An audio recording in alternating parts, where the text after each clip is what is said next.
Why? Why? So much could happen in this film, but nothing ever happens. Optimus, Scourge, and Noah, maybe Optimus Primal, are the only characters to do something. I guess Arena as well, but with how big of the cast is, that isn't many. RC, Bumblebee, Mirage, Rhinox, Cheetor, Battletrap, Nightbird, they don't do anything really. They're there to be background characters. Oh, Michael Bay films all over again. Optimus Prime's design is different in this film than from Bumblebee, and they somehow made the design worse in every single possible way.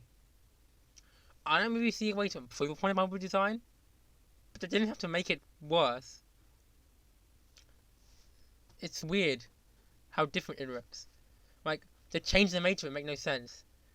So now it's just kind of like stretched out to the side more and has little pieces on the top of it. His waist is thinner, which makes his body look weirdly shaped. Now he has a mouth. His truck mode has this guard piece. It doesn't make sense. Why is Bumblebee like some cheap knockoff yellow cover? Wheeljack. We don't talk about Wheeljack. RC. RC actually looks a lot better than she did in the Bumblebee film. Oh, a lot better. I can't argue that. Mirage wasn't even in Bumblebee. And out of all the Autobots we saw in the Bumblebee, I don't think anyone expected it to be Mirage. We expected maybe Ratchet and Ironhide instead of Stratosphere and Mirage. Stratosphere. I felt bad about killing Stratosphere when I heard that Stratosphere was in the film. Now I know what he looks like. I know that he has absolutely nothing of use. I do not feel bad anymore. I will replay that level in Dark of the Moon and kill him again if I have to. Unicron. Why is Unicron here? If they're making a trilogy, what, are we just gonna have 3 films of Unicron saying, oh, I'm coming back to Earth, I'm coming back to Earth, oh wait, you stopped me again, I'm coming back to Earth, oh no, you stopped me again. Why have Unicron here? Why? He does nothing, and all you do is make the worst possible villain, the most evil, most powerful villain, get defeated in your first film, and now anyone else will either look like a joke, or you, Unicron, bring him back for the other 2 films, but he's already defeated once, so really, what's the stakes? Scourge, Nightbird, and Battletrap all were powerful in the first half of the film, but by the end they were killed so easily that they're not a threat. You could have easily just kept the fact Unicron was controlling them a secret and just have them be the villains. And just make it a little bit more mysterious and make their motives a little more serious, but no, they didn't do that. When I heard about the film, I thought it was going to be Autobots, Decepticons, Maximals, Predacons, and Terracons. But really, it's just Autobots and Terracons. There's not really anything that makes Maximals different. When they meet up with them, there's no, oh, well, that's weird, we say Maximize, or hey, we have a little bit different ideals, or oh, that's different from the future. No, it's practically blended together. Which makes sense. Maximals always was practically just renamed Autobots, but still, they could have tried to put some sort of fight in between them, or some banter or something. No, they don't. So it's really just Autobots and Terracons. Like, at least if it was Predacons or Decepticons, they obviously would have different ideals to the Terracons. Did I say don't? But that doesn't. But that wouldn't help the movie really because it'll be voted already. So I don't know why I even said that. But they're not in the film at all. They're not even mentioned. No, there's no mention of Predacons or Decepticons. It's just, well, here's the Terracons, and that's the weird thing with this film. You have Autobots, Maximals, Terracons, Unicron, which seems like the movie would have in it, but nothing really happens. 2 humans meet up with the Autobots. They get a key. Terracons steal the key. They destroy the key to stop Unicron. And it's hard to really think of any proper good or memorable, emotional or funny moments in the film or anything that RC or Bumblebee did. They made Mirage the main character. Not Bumblebee, not Optimus, not even Optimus Primal. Mirage, whose characterization is nothing like any Mirage I remember, though there's probably some Mirage out there that acts like this. We're opposed to Bumblebee, where Bumblebee's more like a child. Mirage is a teenager, a millennial teenager, and he's annoying, and he makes weird jokes that I wish died in Michael Bay films, and everyone else does nothing. Okay, this may sound weird, but I think there's one way to solve these problems. A tie-in game. I'm serious. I think Age of Extinction and The Last Knight suffered because it didn't get a proper tie-in game. The tie-in game did so much to fresh out the characterization with their little bits of banter and dialogue, and while Bumblebee was fine, because Bumblebee, but a tie-in game I don't think would have worked with Bumblebee anyway, and Bumblebee did good with what it had. But in the first game, and the second game, and the third, Roll did quite a lot to fresh out the characterization here and there. And while I would have loved a Dark of the Moon game that takes place during Dark of the Moon, having it be a prequel sets up some things. And they could have done that with Rise of the Beasts. Because Rise of the Beasts is a Bumblebee sequel that does not care about Bumblebee. Not a single thing happens. Not a single thing that makes you go, oh yeah, it's maybe a Bumblebee sequel. Like Optimus Prime says, oh, a human was good to you, B. But B doesn't say anything. Optimus just says a human.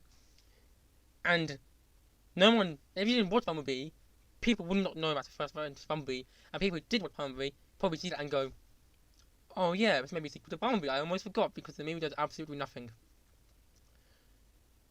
Nothing to expand upon Bumblebee or anything. It goes in its complete own direction. Now, I don't know if Travis Knight couldn't direct Rise of the Beast, or he said no. I heard both. And even if he did, I don't think that would have fixed things. Because I assume the higher-up wanted a blockbuster. And when Bumblebee was a good film, it wasn't a blockbuster. And it has to be a blockbuster. Even though the film didn't even make that much money in the end, so it was all worthless. And it would make sense for a Bumblebee sequel to expound on things. But I don't think they should have went this route. They should have gone for in between. Have the main cast, Optimus, Wheeljack, Ironhide, Ratchet, Bumblebee, get rid of everyone else, and just have it be more Decepticons. That may sound simple, but what we got was overly complex and overly bland at the same time.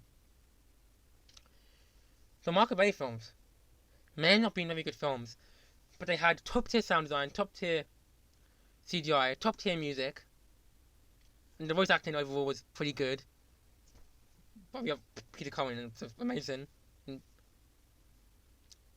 But here, the music is not very good, and I can't remember anything besides the bits of it that were just taken from before. They got Peter Cullen, which I will give him credit, because no one else wants to get Peter Cullen, because they're far too cheap to hire someone who they can't abuse.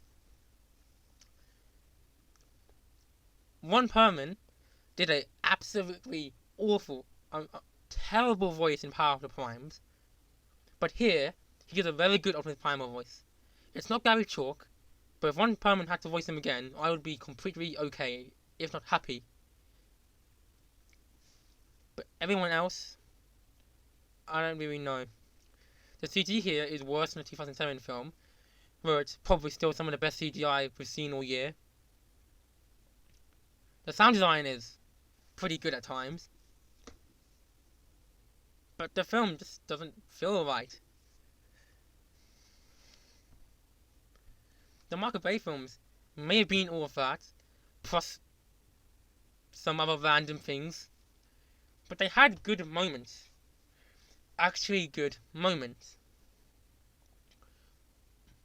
All Optimus Prime speeches, Optimus Prime talking about rescuing Bumblebee, Optimus and Sentinel, the subtle warns in Dark of the Moon. They had their moments. Rise of the Beasts, only moment really, is Optimus and Nova talking about how they were fighting each other when they shouldn't have been, and Optimus Prime's speech. The speech is just there for the nostalgia debate and is completely worthless, but it's still nice to have. And Optimus Prime and Noah doesn't make too much sense because of both of their character arcs are completely unnecessary and weird. Why does Optimus Prime hate humans so much? His only interaction with the humans is knowing the fact that one of them literally saved Bumblebee's life. So why is he so against humans? In Age of Extinction, we knew that Optimus had the complete opposite views, and he saved humans multiple times, and the humans repaid him by committing mass slaughter and killing them all. That makes sense. But here, Optimus Prime's only real interaction with humans is like, oh yeah, once I Bumblebee at one time, so I hate them. What? Then he says we can only trust our own kind. Like who? Megatron? Starscream? Your own kind? Over half your own kind are completely against you and have been for millions of years. You would have better luck finding more humans to be on your side. We know Sector 7 exists, and I'll get to that later. So, why to hate humans like this? Some characters shouldn't have character arcs. And if they do, it should not be like this. It should be like in some prequel film, like back on Cybertron when there's Orion Pax. Then I understand. But even then it wouldn't make too much sense. Depending on what origin story they go for. If it's a G1 warehouse worker or the Transformers Orion Continuity 1. We don't know. They have not really cared to expand the world and the lore at all in this new reboot universe. Let's play a game. What do the characters do for the whole movie? Bumblebee kicks the bucket. RC makes a hologram of the key, which they can already see from all over the planet, so it really does that not mean anything. Mirage says dumb jokes and befriends a human. Arena breaks a statue and activates the key inside, which in terms of the plot means a lot, but all she did was touch a statue. Noah doesn't do much.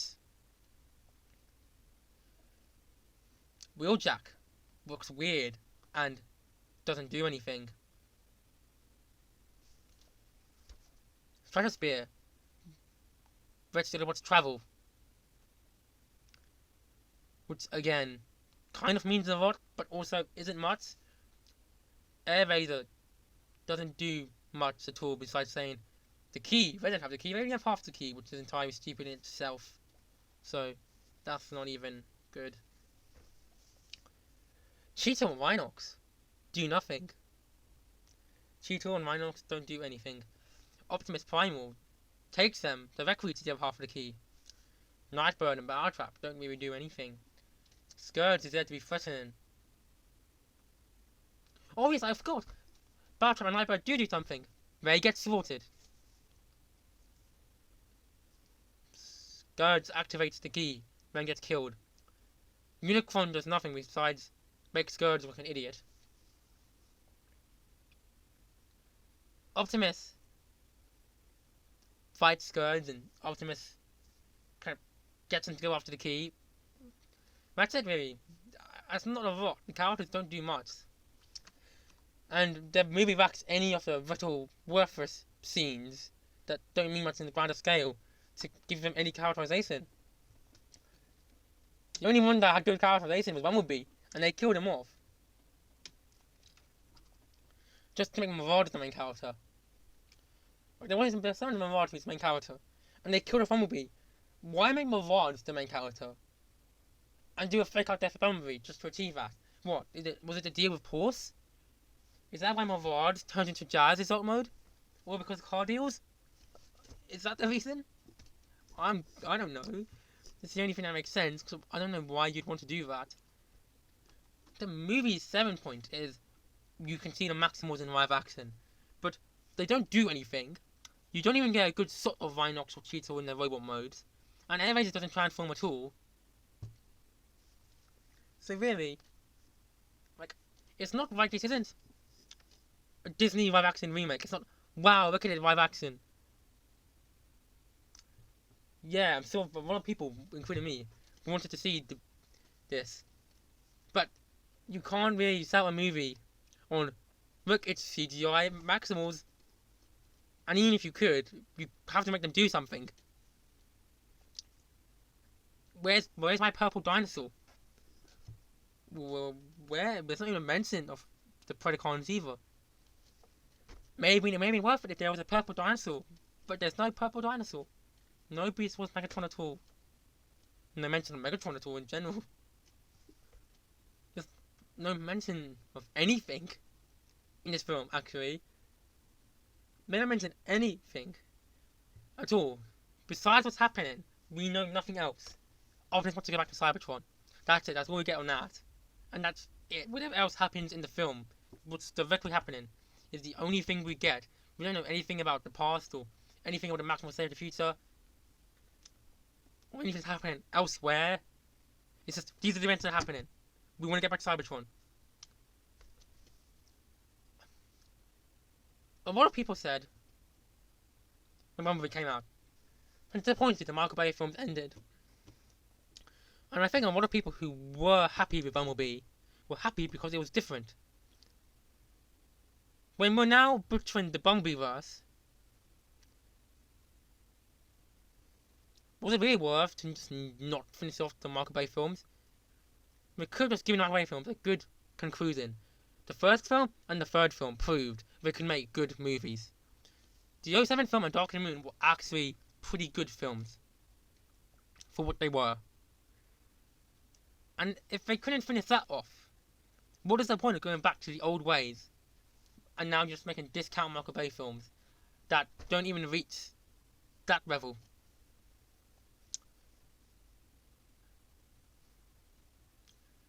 Dark of the Moon, it was the best Transformers film to me anyway. And Sentinel Prime had character, he had reasoning. Scourge is forced to work with Unicron, and that is in one line where Unicron mentions that the rest of Scourge's planet is gone, and Scourge is like the only survivor, and so Scourge is doing all of this just to keep himself alive. But why? What happened to his planet? What was his planet? Is he even a normal Cybertronian? Is he a colony? A very far off offsuit? Who were the rest of his people? Was Scourge a good person back then? Why would he rather suffer under the Cybertronian equivalent of a devil just to stay alive? Wouldn't he rather be dead?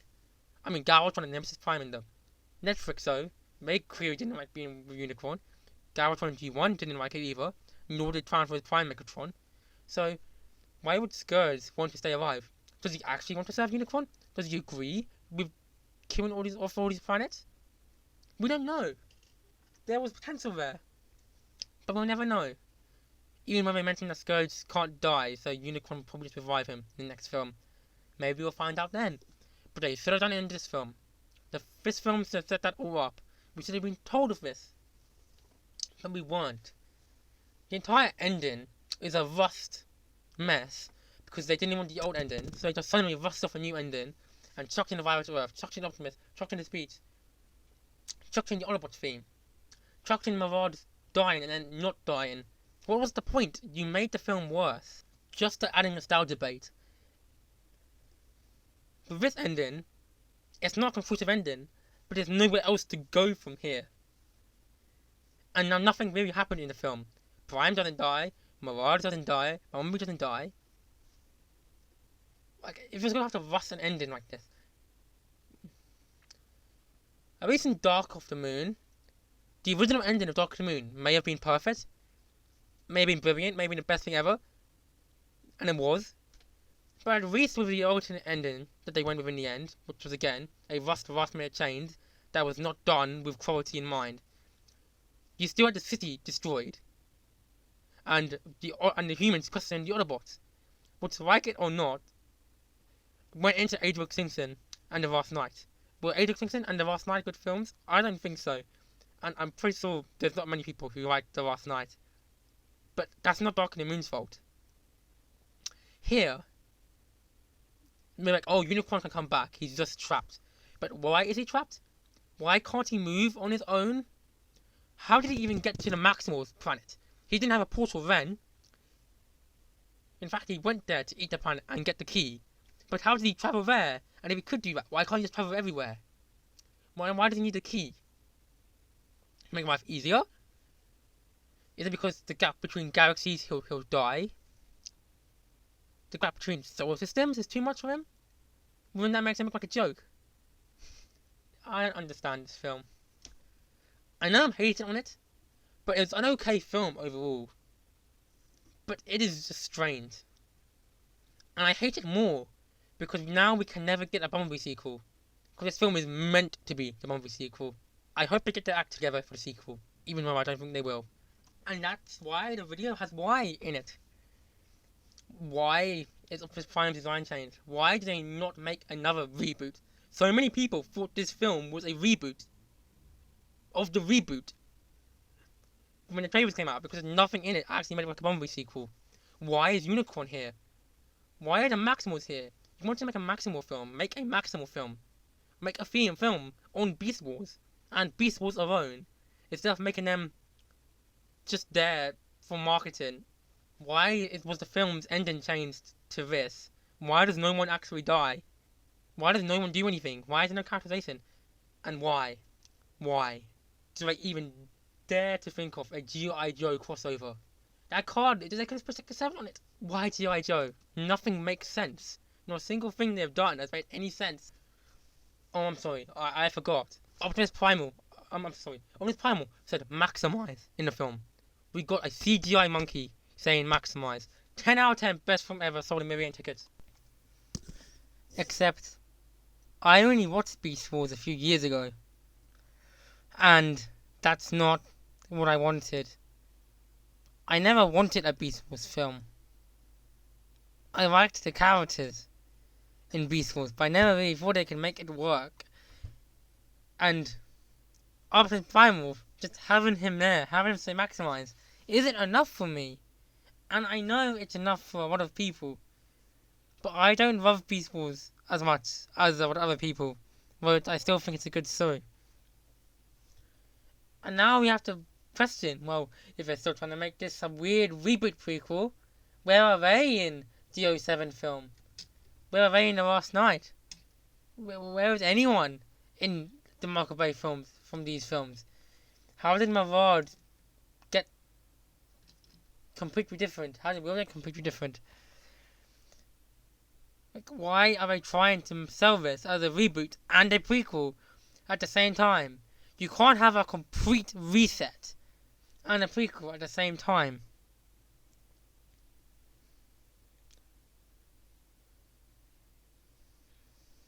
You can't have a movie which selling point is the Maximals and not get Gary Chalk.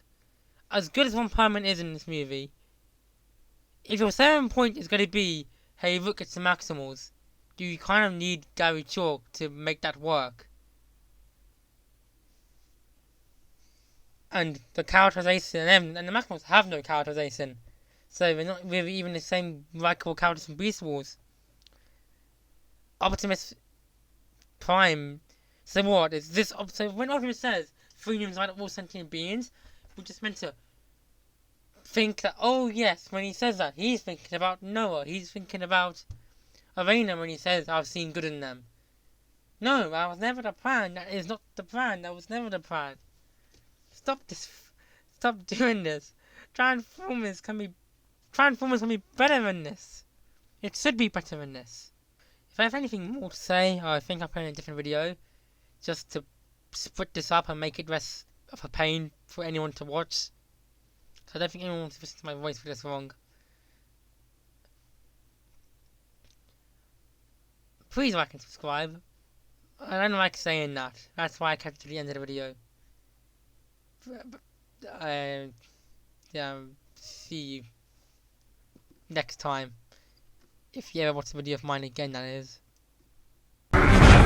Why?